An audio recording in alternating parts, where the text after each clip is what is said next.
Hey guys, it's Matt Core from Ctrl+Paint.com, and today we're going to talk about avoiding mistakes. Now, this is actually more straightforward than that vague title might sound, because if I can do this, and this, and this, I'm more likely to avoid a mistake. Now, let me explain myself with an art school example.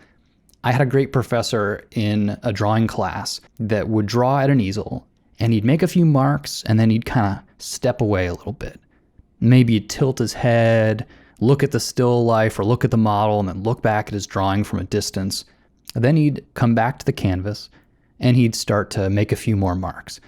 And in doing this, he almost did as much looking as he did drawing.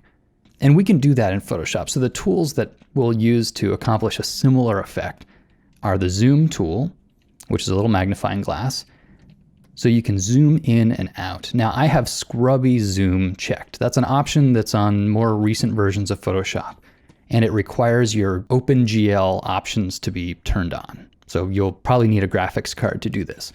But I find that being able to zoom in and out to any degree, which is just holding down the Alt key and dragging left and right with the magnifying glass, this gives you a liberating freedom.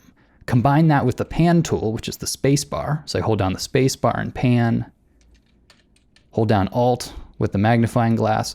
This is stepping away from my work, looking at it from across the room. This is walking back over closer to my work. Maybe I'll make some marks now. It's exactly like that drawing professor did. And to take things one step further, I actually like to flip the image a lot. So you can bind a keyboard shortcut to the command flip canvas horizontal, which does exactly what it sounds like. So I can quickly flip it, zoom in, make a few marks, zoom out, flip it. And by flipping it, you are giving your brain sort of a fresh look at your subject. It's amazing how we can stop seeing mistakes because we sort of acclimate ourselves to the image we've made. There can be a big mistake that anybody else who walked by the image would notice immediately, but we won't notice it because we are sort of in the monkey house, as an expression I like to use, which is we've grown accustomed to the smell, and so we don't notice the smells there at the first place.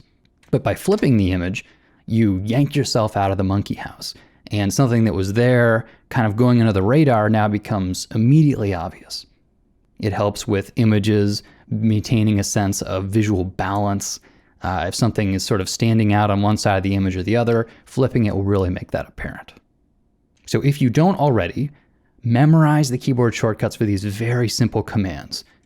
The magnifying glass, combined with Alt for zooming in and out, the pan tool with space bar, and flip canvas horizontal. This is just like your legs for walking. Being able to do this without thinking about it just allows you a sense of lightness and a sense of motion that is essentially the equivalent of being able to walk around your studio. It might seem like a small thing, but it makes a huge difference when it comes to avoiding mistakes. Your paintings will get better. All right, have fun. Thanks for coming to the site, guys.